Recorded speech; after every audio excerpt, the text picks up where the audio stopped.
Hey everyone, welcome to our week 11. I think I got that right. Team Builder? Should be. I think. It should be week 11. Pretty confident. Or 12. I don't know. We had a bye week, so there was, obviously stuff going on. But we're finally back with our new week. We're pulling in some wins at the last minute in the final hour of season 4 of the NPA. We're doing our best to just try and finish strong. I don't know if playoffs are really in the picture. We have a chance, but I think it requires a lot of other people to lose, and frankly, all of that just makes my head hurt. So I haven't really thought about it. But we do have some stuff to maybe go over just a little bit, as you can see down there on the screen. This week we are playing the Cedar Rapids Thundurus, and it is, you see the team, right? There's a lot. There is a lot to cover. They have a Dragon, Fire, Fairy, Steel, Grass, Water core in just 4 Pokemon alone. So I mean that's kind of a big deal. The cores are very strong in this team, and it's gonna come down to some smart maneuvering, I think, on my part, in order to get into a good position where we can set up or just bring in wall breakers and kind of dominate. But the Thundurus have Starmie, Ferrothorn. You know I hate Ferrothorn. Galvantula, Sneasel, Aggron, Golurk, Mega Charizard X, Gardevoir, Staraptor, Hitmontop, and Scyther. So overall, a pretty physically offensive team for the most part. We've got special hitters in there like Galvantula, who can just Volt Switch a bunch of times. And then primarily Gardevoir. I think that's the biggest special hitter on that side, as with Starmie. Starmie's a pretty big deal. But, it's mostly the physical offense. And that was the main reason I was like, maybe we don't bring Blissey to this game. Because I looked at it and I was like, well, Blissey can get bopped pretty easily by a setup Mega Charizard X, which, let's be real, Blissey is pretty much setup fodder against most Charizard X sets. I mean, there's the Staraptor, there's the Hitmontop, there's the Ferrothorn, there's the Aggron. There's a lot of stuff that Blissey didn't want to handle on this, and I just thought, the usefulness of Blissey alone was maybe outweighed by the number of things that could kind of just come in and bop it. So we are going with a slightly more offensive team again this week, and we have Space Dug. We got Crest down there still, because we do need some switching potential to some of the special hitters like Gardevoir, some of the physically offensive hitters like Mega Charizard X. So we're bringing Space Duck just for that purpose alone, and it'll have a couple techs on it just to kind of take care of some things. So what are we looking at? We're looking at Raigeki. Raigeki is going to have Bug Buzz, Thunderbolt, Hidden Power, Fire, and Volt Switch. Raigeki is pretty much my offensive hitter, and it's got Buginium Z, so that we can hit, a really, really bulky Starmie, pretty much OHKO it. We can get rid of Sneasel pretty darn easily. We can get rid of the Gardevoir pretty darn easily. Buginium Z is kind of... its uses are relatively limited, but I think it probably... The Z move on the team suits this best, just because I think Bug Z has some potential to really bop some stuff. Plus, there's a decent chunk of stuff that resists electric. There's a decent chunk of stuff that resists bug too, but I think Buginium Z is the safer play. We'll say. I was trying to be like, ooh, what if we did Firium Z with Hidden Power Fire, but it doesn't work that way. Any time you try and Z move a hidden power, it's always normal. or so. That's what I was told via all of the research that I did online. So that was not going to work for us. But we are going to go Beginning MZ and just kind of see. You know, the odds of a Starmie being in against me are relatively slim. But I think we might have the potential to catch switches, especially if they think we're going for a Volt Switch. Plus, you know, it can hit the Golurk, whereas the Thunderbolt cannot. But ultimately, that's, like, I didn't have a Z move yet, and I felt like that was what was going to make the most sense. So that's ultimately where we landed there. Hits big, and it can take out a Starmie, which is surprisingly bulky. Starmie is ridiculously bulky. It's not even fair. We also have Biggie Slimes, the Alola Muck. We got Poison Jab, Knockoff, Fire Punch, and Shadow Sneak. I love that Muck gets punches. Like, that's just fantastic. I'm so happy about it. Fire Punch pretty much there for coverage on stuff like the Ferrothorn, particularly. Maybe the Aggron, but that's not really a great situation for us to be in. Aggron v Alola Muck, that's not ideal for us. The Scyther, if need be. The Sneasel, which otherwise would, you know, probably live one of the Poison Jabs and the knockoffs. And then also the Galvantula. The Galvantula is kind of nice, because I feel like Galvantula probably feels okay coming in against Muck. It can Bug Buzz me at, I think, at least neutral. Pretty sure it's neutral. But I mean, it probably feels pretty comfortable being in against there. So Muck has really good coverage, and it's got the Figgy Berry, so he's hanging around for a long time. We've also got the Shadow Sneak just in case, because a lot of these moves do just about enough to Oko, but not quite enough to Oko. So we got Shadow Sneak in there as well. And if we need something to, like, last ditch get some priority, we have that as well. So this is Star-Lord, the Omastar. This is Star-Lord's first appearance here.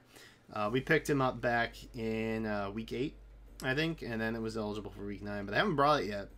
And this is the debut, so hopefully it's not like a repeat performance of the debut Hitmonlee had and he missed a high jump kick, because that would be very sad. But we got Surf, Ancient Power. I believe that is Hidden Power Fire. It is. And then we got Shell Smash. So all in all, I felt like Ancient Power was the play. Essentially, like once we Shell Smash, like, we're pretty much surfing most of the time. But Ancient Power, you know, it might be nice to have. There wasn't really another coverage move that I thought would be useful. So this is more or less what we went with. I don't think, do you get Aqua Jet? Let me double check. Yeah, you don't get Aqua Jet. So there wasn't really any priority that I kind of wanted to go with. Do you get Ice Shard? No. Okay. Yeah. So we don't really have any priority. There's not really a priority. But, you know, we might get lucky with a buff on Ancient Power. We are weak armor. So the ideal situation here, more than anything, if we don't have rocks up on our side, if Charizard has danced or done something awful, we can essentially come in, get hit by a Charizard attack, and as long as it's physical, it's going to bump our speed up by 2. And then if we Shell Smash again, we are now sitting at +4 speed, and we most certainly outspeed every possible combination that the Thundurus could have. So, pending any kind of, like, Sash situation, once Omastar is, like, up and running, we're pretty much good. Or, you know, priority with, like, Quick Attack or Mach Punch, something like that. We're pretty well set. We're pretty well set, because +2 Surf does a heck of a lot. Like a ridiculous amount. And anything that might live it, like, I don't know, like a really bulky Eviolite Scyther or something weird, I don't know. We have Ancient Power for that, so that's more or less where I'm at. Star-Lord is pretty much my answer to Mega Charizard X. That's pretty much it. And Aggron, I guess, for that matter. And I guess technically Ferrothorn. There's a lot of things we're prepping for. I hope I'm not overlooking anything, but, you know, it is what it is. We've had a pretty fun season regardless, so win or lose, yeah, it's all good. We're bringing back Mega Pidgeot. Mega Pidgeot, I don't think saw a game last time. But we got Mega Pidgeot specifically for stuff like the Hitmontop, like the Scyther, even to an extent like the Ferrothorn. Like Heat Wave's going to do a heck of a lot. But most of all, we have Defog, because again, if Omastar is going to do his thing, we got to make sure that, you know, hazards aren't necessarily on the field. And while there's not like a great number of opportunities for my opponent to rocks up or whatever, sticky webs are kind of a threat as well, because I can definitely see Galvantula coming. Like, if Galvantula's not there, I'll be pretty pleased. I'm gonna be honest with you. I'm definitely assuming that we're going to see the Gardevoir, the Mega Charizard X, the Sneasel, the Starmie, and probably the Staraptor, maybe the Hitmontop. But that's, you know, probably Ferrothorn too. Ferrothorn's a pain in the butt. But, you know, we do have stuff to handle that, because I'm tired of getting annihilated by Ferrothorns. I have a history with Ferrothorn, and it's not pleasant. It's not pleasant. But we got Pidgeot with the Hurricane, the Heat Wave, the U-Turn, and the Defog. So we can get a little bit of pivot potential, fast pivot potential this time instead of like the slow Volt switch on Vikavolt, which is always kind of nice. But yeah, it's Pidgeot. Pidgeot is fast. It comes in, it does stuff. It's Pidgeot. It's Pidgeot, man. What else do you want? We've also got Darmanitan. Darmanitan is our sweeper. Dude, Cuddles is so good. I like, if there's ever a Pokemon in like a draft style format, Darmanitan's probably like one of my go-to choices, man. It's so good, dude. Sheer Force in general is really good in this format, but Darm is so good, dude. He's so good. We're rocking the Choice Scarf. We get to go Adamant. Because being Jolly doesn't allow us to outspeed other things that could possibly be Jolly or Timid and outspeed us with a Scarf. So we're just going Adamant. We're going to outspeed everything that's max beneficial nature speed-wise on the rest of the team. If they were Scarfed in that situation, Jolly wouldn't cut it regardless. So we get to be Adamant. We get to do a little extra damage this time. We got U-Turn, we got Flare Blitz, we got Earthquake, we got Zen Headbutt, we got all the hits, man. We got all the hits. Primarily, we're probably going to be Flare Blitzing or Earthquaking if need be. This is the one thing, man. Charizard wants to come in on Cuddles, and that is what's super duper scary. I feel like if Cuddles is in early, then Mega Charizard X can easily kind of just come in.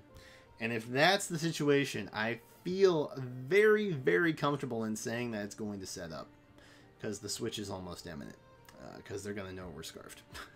So because we are adamant. So that said, I feel like there's going to be a lot of play between Darmanitan and Omastar. So fingers crossed that goes well, as per always. And then finally we have Space Duck, the Cresselia. We haven't been using Cresselia in a bulky kind of manner. Cresselia has just kind of been here for coverage. It's been here for pivot potential. It's been here for switching into stuff. And an occasional Z move once in a while. But we're running leftovers this time. We got Psychic. We got Hidden Power Fire. I debated Hidden Power Ground, but ultimately Psychic did more to stuff like the Charizard. And I felt like Hidden Power Fire was way more important to have against stuff that wants to come in on it. Similar, like like the Ferrothorn, for example, or the Galvantula. Maybe not so much the Sneasel. If they think I'm not carrying Moonblast, then maybe. But ultimately, Hidden Power Ground was like the best potential for something like Aggron. But Hidden Power Fire still hits that super effective, so you know, it kind of is what it is. And we can hit stuff like, you know, the Scyther. It made more sense. We are tacking on like 3 Hidden Power Fires, because I am literally that paranoid of the Ferrothorn, and watch it not even come. Just like watch it not show up. But we do have Psychic, we got Hidden Power Fire, we got Toxic, we got Moonlight. If it's not an invested Charizard, Psychic's gonna do like 30 to 40%. So, like that's reasonable enough for me. I think we can Toxicate. We have to be able to Toxicate, otherwise we get bopped. But again, like we kind of have situations where we're slightly more prepared for the Charizard, with other mons like Omastar, you know, even Pidgeot to an extent, maybe, mostly Omastar. So the priority is making sure that like hazards don't necessarily get set up. If we see a mon that loves to like hit hazards, like I don't know that Hitmontop gets it. I don't know that Hitmontop gets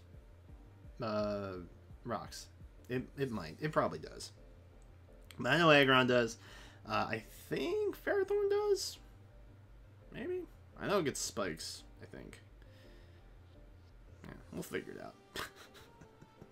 We'll figure it out. You know, what's to worry about? But that's more or less it. What we're looking at. Team wise, the Thundurus have like a pretty solid team, man. There's a lot to consider, and anytime on any team there's like a lot to consider where you don't have like last week, for example, like we saw Darmanitan being able to be a very potent force, and it was. So there's that. But this team has a lot of potential counters, a lot of potential switches. It's I'm not looking forward to it because I feel like it's going to be a little bit of a mind game match, but we'll see how it goes. But that's it. That's our team builder. Hope you guys enjoyed. Look forward to the game tomorrow, and that's it for now. Thank you guys for watching. As always, I am Blue, and I will catch you next time.